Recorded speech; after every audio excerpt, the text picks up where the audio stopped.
अस्सलाम वालेकुम dear students. ये हमारा पहला लेक्चर है, online lecture evening first year के लिए। और इसमें हम थोड़ा सा रिवीजन लेंगे और उसके बाद हम आगे चलेंगे। लास्ट टाइम जो हम डिस्कशन कर रहे थे अपनी जो हम लेक्चर हमने यूनिवर्सिटी में लिए थे, उसमें हमारा जो चैप्टर चल रहा था वो था chemical reaction in aqueous solution. और उसमें जो हम डिस्कशन कर चुके थे वो प्रेसिपिटेशन रिएक्शन हम डिस्कस कर चुके थे और एसिड बेस रिएक्शन हमने डिस्कशन कर ली थी। और अब हम जा रहे थे रिडॉक्स रिएक्शन की तरफ। और रिडॉक्स रिएक्शन में हमने आपसे जो डिस्कशन की थी वो थी regarding oxidation number, how to calculate oxidation number. और ऑक्सीडेशन नंबर मालूम करने के हमने आपको कुछ रूल्स बताए थे। तो एक्चुअली वो रूल्स जहन में ज़रूर होने चाहिए जिससे आपको पता लगे कि ऑक्सीडेशन नंबर किसी भी एलिमेंट का कैसे मालूम किया जाता है। क्योंकि जब कभी भी हम रिडॉक्स रिएक्शन की बात करते हैं तो वहाँ तो हमें रिडॉक्स रिएक्शन का पता ही इस तरह चलता है कि प्रोडक्ट और रिएक्टेंट में जो एलिमेंट्स होते हैं उनके ऑक्सीडेशन नंबर में चेंज आता है। तो अगर हमें ये पता होगा कि ऑक्सीडेशन नंबर कैसे कैलकुलेट करना है, कैसे मालूम करना है, तो ही हम मालूम कर सकते हैं। थोड़ा सा रिवीजन और देती हूँ आपको ऑक्सीडेशन नंबर का, कि हमने आपको बताया था कि जितने भी एलिमेंट्स अपनी प्योर फॉर्म में होते हैं उनका जो ऑक्सीडेशन नंबर होता है वो 0 होता है। ठीक है ना। जो भी एलिमेंट अपनी प्योर फॉर्म में है, जैसे आयरन मेटल है, जो भी कार्बन एलिमेंट है जो नॉन मेटल की फॉर्म में है, बिल्कुल प्योर है, सल्फर प्योर फॉर्म में है, तो हम कहेंगे कि ओके इसका जो ऑक्सीडेशन नंबर होगा वो होगा 0।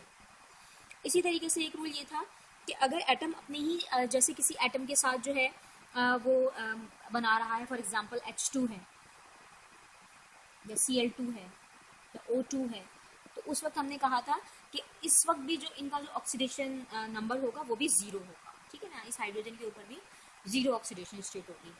फिर हमने आपसे ये बात की कि अगर ग्रुप 1 का एलिमेंट होगा, यानी 1A ग्रुप का अल्कली मेटल्स के ऊपर जो है वो जो मेटल्स होते हैं उनके ऊपर +1 चार्ज होता है। जो अल्कलाइन मेटल्स होते हैं जो ग्रुप 2 के होते हैं उनके ऊपर +2 चार्ज होता है। और जो ग्रुप 3 के होते हैं उनके ऊपर +3 चार्ज होता है। ठीक है।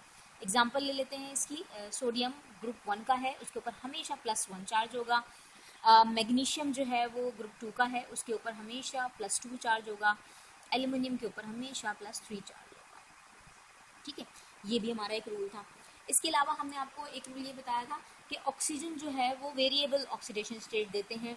ऑक्सीजन की जो ऑक्सीडेशन स्टेट होती है वो -2 भी होती है, इस वक्त हम इन्हें ऑक्साइड्स कहते हैं। ऑक्सीजन की -1 भी होती है, उस वक्त हम इन्हें पर ऑक्साइड कहते हैं।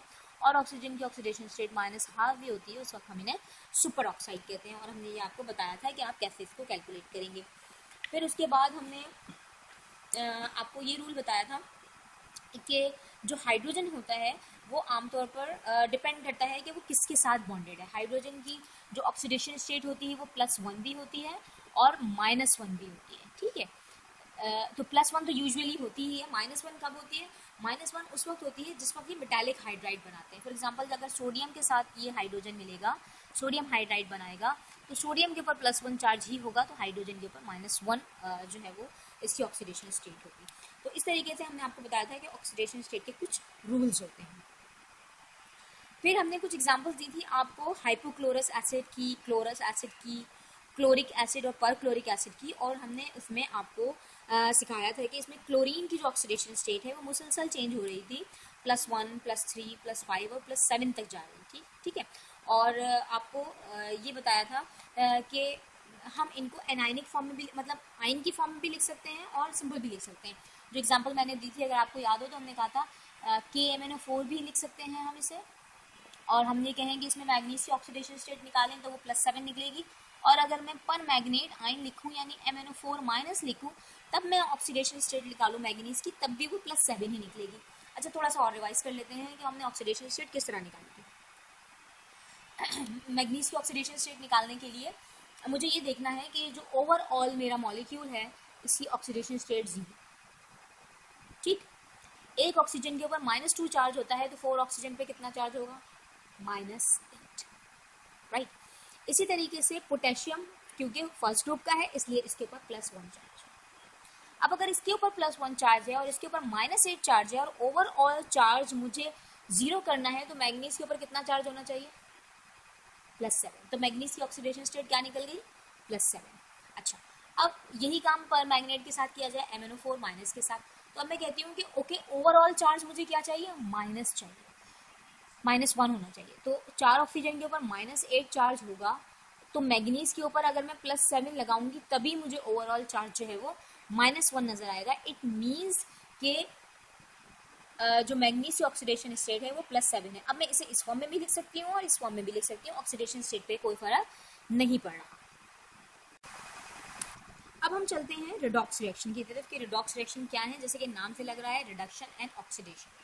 अच्छा, मैं यहाँ पे रिडक्शन और ऑक्सीडेशन की बात करूंगी इलेक्ट्रॉन ट्रांसफर के हिसाब से कि रिडक्शन क्या होती है। हम सबको पता है reduction means gain of electron, ठीक है, और ऑक्सीडेशन क्या होती है,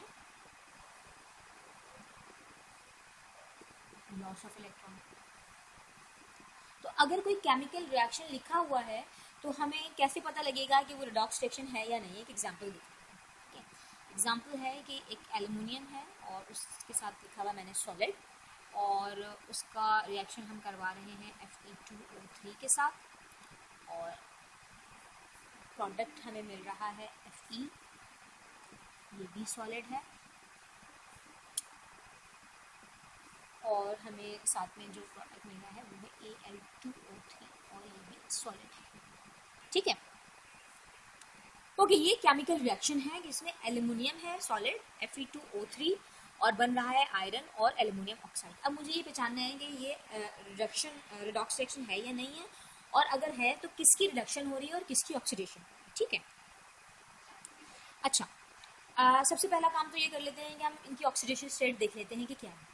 एल्युमिनियम की ऑक्सीडेशन स्टेट, क्योंकि ये अपनी एलिमेंटल फॉर्म में है, बिल्कुल प्योर फॉर्म में है, इसलिए एल्युमिनियम की जो ऑक्सीडेशन स्टेट है वो क्या है, 0, ठीक हो गया।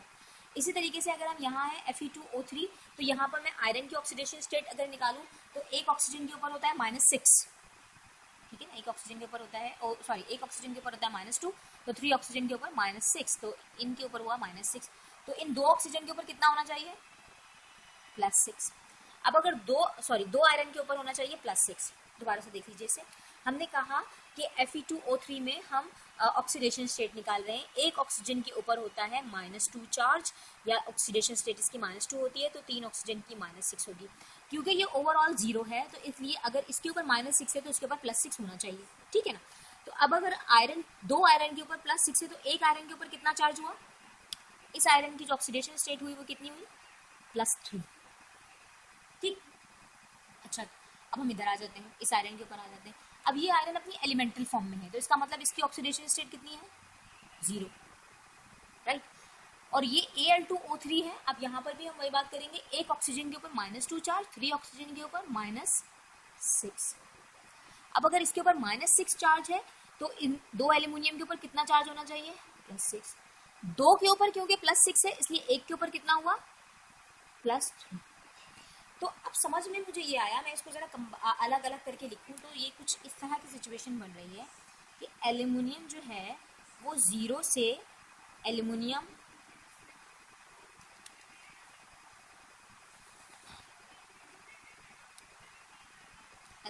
जो है वो 0 से एल्युमिनियम +3 में जा रहा है, ठीक है। इसी तरीके से जो आयरन है वो आयरन रिएक्टेंट में +3 था और प्रोडक्ट में आयरन 0 में चला गया, है ना, ऐसे ही हुआ ना, एल्युमिनियम 0 था और प्रोडक्ट में वो एल्युमिनियम +3 में चला गया, 2 के ऊपर +6 है तो 1 के ऊपर +3 हो गया। इसी तरीके से जो आयरन था वो 2 के ऊपर +6 था तो 1 के ऊपर +3, आयरन +3 से 0 में चला गया। तो मैंने इस रिडॉक्स रिएक्शन को जरा तोड़ के अलग अलग कर लिया है कि एल्युमिनियम के साथ क्या हो रहा है, आयरन के साथ क्या हो रहा है। अच्छा, एक बात मुझे ये समझ में आ गई है कि ये रिडॉक्स रिएक्शन ही है, क्यों, इसलिए कि इसमें ऑक्सीडेशन स्टेट चेंज हो रही है, ठीक है। ओके, अब किसके अंदर रिडक्शन हो रही है और किसमें ऑक्सीडेशन हो रही है, क्योंकि एल्युमिनियम 0 से +3 में जा रहा है। +3 का मतलब क्या है, +3 का मतलब ये है कि इसमें 3 इलेक्ट्रॉन की कमी हो गई है, इसमें से 3 इलेक्ट्रॉन निकल गए हैं, ठीक है ना, इसमें से 3 इलेक्ट्रॉन निकल गए हैं, इसमें लॉस हो गया है इलेक्ट्रॉन्स का। यही वजह है कि हम ये कहेंगे कि okay this is oxidation process. कौन सा प्रोसेस है, ऑक्सीडेशन। ठीक है, इसी तरीके से जो आयरन 3 है वो +3 से 0 में गया है, तो इसका मतलब ये हुआ कि इसने कुछ इलेक्ट्रॉन्स का गेन किया है, कुछ इलेक्ट्रॉन लिए हैं। ठीक है ना,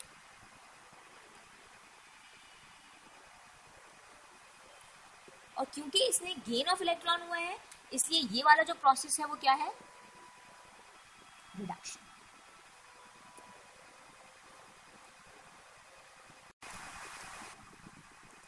ओके, तो ओवरऑल क्या सिचुएशन बन रही है हमारे पास कि जो हमने इक्वेशन लिखी उसमें हमने ये कहा कि एल्यूमिनियम जो है वो 0 से +3 में जा रहा है, तो इसलिए ये ऑक्सीडेशन हो रही है क्योंकि इसमें लॉस ऑफ इलेक्ट्रॉन हो रहा है। आयरन जो है वो +3 से 0 में जा रहा है, इसमें रिडक्शन हो रही है। अच्छा, इसमें कुछ स्टूडेंट बहुत कंफ्यूज होते हैं कि कैसे लॉस हो रहा है, कैसे गेन हो रहा है। याद रखिए, जब कभी भी हम केमिकल इक्वेशन लिखते हैं it would always be balance, it should be balanced chemical equation in terms of any means. जैसे मैंने ये वाली जो इक्वेशन लिखी है ये बैलेंस नहीं है, यहाँ 2 आयरन है, यहाँ 1 आयरन। ठीक है, लेकिन अगर मैं इस इक्वेशन की बात कर रही हूँ तो मैंने इसको बैलेंस कर लिया है। कैसे बैलेंस किया है कि सिर्फ एटम्स बैलेंस नहीं होनी चाहिए, चार्ज भी बैलेंस होना चाहिए। यहाँ पर लेफ्ट साइड पे कितना चार्ज है, 0। ठीक है, और यहाँ कितना चार्ज था, +3, राइट। तो अब ये तो बैलेंस नहीं है, यहाँ 0 है, यहाँ +3 है। तो अब इसको बैलेंस करने के लिए मुझे क्या करना चाहिए, बैलेंस, अगर मुझे चार्ज बैलेंस करना है तो मुझे इलेक्ट्रॉन से ही बैलेंस करना है। ठीक है ना, तो इलेक्ट्रॉन को ही ऐड कर सकती हूँ, चाहे मैं यहाँ ऐड करूँ चाहे मैं यहाँ ऐड करूँ।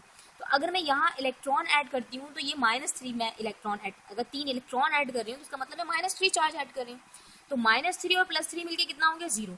तो अब लेफ्ट साइड पर भी 0 चार्ज और राइट साइड पर भी 0 चार्ज। अब क्योंकि इलेक्ट्रॉन प्रोडक्ट में आया है इसका मतलब लॉस ही हुआ है ना, 0 से +3 का मतलब ये हुआ कि 3 इलेक्ट्रॉन उसमें से निकल गए, लॉस हुआ इलेक्ट्रॉन का, इट इज ऑक्सीडेशन। यही हम यहाँ पर भी देखते हैं। अब यहाँ पर आयरन +3 था और प्रोडक्ट में 0 था। अब अगर मुझे इसको बैलेंस करना है तो बैलेंस करने के लिए मुझे क्या करना पड़ेगा, इलेक्ट्रॉन का एडिशन करना पड़ेगा। अब इलेक्ट्रॉन का एडिशन मैं कहाँ करूँ, ठीक है, मुझे क्या करना है, मुझे इस +3 को 0 बनाना है, राइट। अब इस +3 में मैं अगर -3 ऐड कर दूँ, यानी 3 इलेक्ट्रॉन ऐड कर दूँ, तो ये 3 इलेक्ट्रॉन का मतलब हुआ -3 एंड +3 इज 0। तो इसका मतलब यहाँ पर भी जो ओवरऑल है वो 0 है, यहाँ पर भी जो है वो ओवरऑल 0 चार्ज है। तो it is balance chemical equation. तो अब क्या नजर आ रहा है कि इसमें हमें लॉस हो रहा है, इसमें गेन हो रहा है, इसलिए ये ऑक्सीडेशन प्रोसेस है, ये रिडक्शन प्रोसेस है। यहाँ पर मैं एक चीज और ऐड करना चाहती हूँ, जिसमें ऑक्सीडेशन हो रही होती है, एक्चुअली जो ऑक्सीडाइज हो रहा होता है वो दूसरे को रिड्यूस कर रहा होता है।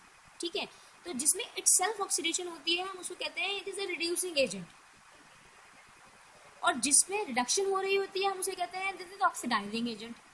तो अब यहाँ पर क्या हुआ कि एल्युमिनियम में क्योंकि ऑक्सीडेशन हो रही है इसलिए एल्युमिनियम 0 को मैं क्या कहूँगी, मैं एल्युमिनियम 0 के लिए वर्ड यूज करूंगी it is a reducing agent. ठीक है, मैं एल्युमिनियम 0 को क्या कहूँगी, it is reducing agent.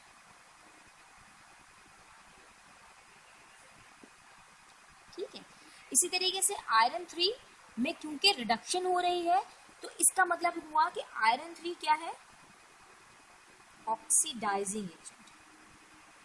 Agent का मतलब होता है करने वाला। तो आयरन 3 क्योंकि इट सेल्फ रिड्यूस हो रहा है इसलिए सामने वाले को जो दूसरा है उसको ऑक्सीडाइज कर रहा होगा। इसलिए आयरन 3 में क्योंकि खुद रिडक्शन हो रही है इसलिए ये सामने जो है वो रिड्यूस कर रहा है, सॉरी ऑक्सीडाइज कर रहा है। तो जो जिसमें रिडक्शन हो रही है वो ऑक्सीडाइजिंग एजेंट है, जिसमें ऑक्सीडेशन हो रही है वो रिड्यूसिंग एजेंट है। और याद रखें किसी भी रिडॉक्स रिएक्शन में ये दोनों प्रोसेस साइमल्टेनियसली हो रहे होते हैं। जहां पर किसी एक एलिमेंट में रिडक्शन हो रही होगी तो वहीं पर ही दूसरे में यकीनन कहीं ना कहीं ऑक्सीडेशन भी हो रही होगी। ये दोनों प्रोसेस होंगे तो रिडॉक्स रिएक्शन होगा, अदरवाइज ऐसा नहीं हो सकता कि दोनों में ही ऑक्सीडेशन हो रही हो या दोनों में ही रिडक्शन हो रही है। अगर एक एलिमेंट ऑक्सीडाइज हो रहा होगा तो एक एलिमेंट रिड्यूस हो रहा होगा, अगर एक ऑक्सीडाइजिंग एजेंट होगा तो दूसरा रिड्यूसिंग एजेंट होगा। ठीक है, ओके, एक और एग्जाम्पल लेते हैं और वो एग्जाम्पल है Cl2 रिएक्ट कर रहा है 2 मोल्स ऑफ सोडियम आयोडाइड के साथ और हमें मिल रही है आयोडीन गैस, और इसके अलावा हमें मिल रहा है 2 मोल्स ऑफ सोडियम क्लोराइड। ठीक है, सॉलिड है, सॉलिड है। ओके, तो सबसे पहले हम क्या करें, ऑक्सीडेशन स्टेट्स देखें और पता लगाने की कोशिश करें कि कहाँ पर ऑक्सीडेशन स्टेट में चेंज आ रहा है। Cl2 की ऑक्सीडेशन स्टेट 0। सोडियम की हमें पता है हमेशा +1 होगी क्योंकि ये अल्कली मेटल है। अगर ये +1 है तो आयोडाइड की कितनी हो गई, -1। आयोडीन I2, ठीक है, अपने ही जैसे एटम के साथ क्योंकि मिला हुआ है इसलिए इसकी ऑक्सीडेशन स्टेट क्या हो गई, 0, ठीक है। और सोडियम अगर यहाँ +1 है तो Cl के ऊपर क्या चार्ज हुआ, -1। तो हमें नजर आ रहा है कि किसकी ऑक्सीडेशन स्टेट में चेंज आ रहा है, Cl2 की। Cl2 से क्लोराइड बन रहा है और आयोडाइड से आयोडीन बन रहा है। सोडियम की ऑक्सीडेशन स्टेट सेम है, +1 ठीक। तो अब मैं इनको अलग-अलग करके लिख लेती हूँ। Cl2 क्लोराइड में कन्वर्ट हो रहा है और आयोडाइड आयोडीन में कन्वर्ट, ठीक है। सबसे पहले बैलेंस करते हैं इक्वेशन को, क्योंकि यहाँ 2 क्लोरीन है तो मुझे यहाँ इसको 2 लगाना चाहिए, यहाँ 2 आयरन है इसलिए मुझे यहाँ 2 लगाना चाहिए, ठीक है। अच्छा, अब क्या कर रहे हैं हम अब ये देखेंगे कि हमें इलेक्ट्रॉन्स कहाँ लगाने चाहिए। अब हमें नज़र आ रहा है कि यहाँ क्लोरीन में और जो ऑक्सीडेशन स्टेट है इसकी वो 0 है, ठीक है, और एक क्लोराइड की -1, इसी तरीके से आयोडाइड की -1 है, आयोडीन की 0 है, ठीक है। तो अब हमें क्या नजर आ रहा है कि यहाँ पर क्या हो रहा है, 0 से -1 में जा रहा है। इसका मतलब क्या हो रही है, रिडक्शन हो रही है। Okay, reduction means gain of electron हो रहा है। और गेन ऑफ इलेक्ट्रॉन कितने इलेक्ट्रॉन्स का हो रहा है, एक क्लोरीन एक -1 में जा रहा है तो 2 कितना लेंगे, 2 इलेक्ट्रॉन्स लेंगे। साइड बाय साइड क्या हुआ, साइड बाय साइड ये हुआ, हमारी इक्वेशन भी बैलेंस हो गई। इस साइड पे देखें कितना चार्ज है, 0 और -2। इसी तरीके से यहाँ पर देखें एक क्लोराइड पे -1 तो 2 पर कितना, -2, यहाँ भी -2, यहाँ भी -2, ठीक है, बैलेंस हो गई इक्वेशन। इसी तरीके से यहाँ पर अगर मैं बैलेंस करना चाहूँ इक्वेशन को, पहले हम यहाँ देख लें कि यहाँ पर कितना चार्ज है, -2, और यहाँ कितना है, 0। इसका मतलब इलेक्ट्रॉन लूज हुए, -2 से 0 हो गया तो 2 इलेक्ट्रॉन कहाँ गए, वो 2 इलेक्ट्रॉन लूज हो, ठीक है। तो अब क्या हुआ, अब हम अगर देखें हमारी इक्वेशन भी बैलेंस हो गई है। यहाँ देखें तो कितना चार्ज है, -2, -1, एक आयोडाइड पर -1 चार्ज है और 2 पर कितना हुआ, -2। और अगर मैं यहाँ देखूँ तो यहाँ पर भी 0 और -2, ओवरऑल चार्ज यहाँ भी -2 है, ओवरऑल चार्ज यहाँ भी -2 है। तो ये इक्वेशन भी बैलेंस हो गई। अलग अलग देखना है इसको, इसके प्रोडक्ट को मुझे रिएक्टेंट के साथ अलग बैलेंस करना है, इसको मुझे अलग बैलेंस करना है, ठीक है। वो तो इत्तेफाक की बात है कि दोनों में -2 आते हैं, ठीक है। तो अब हमें क्या नजर आ रहा है कि यहाँ पर क्या हो रहा है, गेन ऑफ इलेक्ट्रॉन हो रहा है और यहाँ पर लॉस ऑफ इलेक्ट्रॉन हो रहा है। इट मीन्स यहाँ हो रही है रिडक्शन और यहाँ क्योंकि लॉस ऑफ इलेक्ट्रॉन हो रहा है इसलिए यहाँ हो रही है ऑक्सीडेशन, ठीक है। रिडक्शन को फिर समझ लीजिए, क्योंकि 0 से -1 में जा रहा है तो समझ में आने वाली बात है कि इलेक्ट्रॉन लिया होगा जब भी तो उसकी नेगेटिविटी बढ़ी है, ठीक है। और क्योंकि -1 से 0 में चला गया तो इसका मतलब ये हुआ कि यकीनन उसमें से इलेक्ट्रॉन निकल गया है जब भी वो पॉजिटिविटी की तरफ गया है। तो लॉस और गेन को थोड़ा सा ट्रिकी होगा, लेकिन जहन में अगर आप पॉइंट बिठा लेंगे तो आपके लिए आसानी हो जाएगी। ओके, तो अब ये पता लगा कि क्लोरीन में रिडक्शन हो रही है, आयोडाइड में ऑक्सीडेशन हो रही है।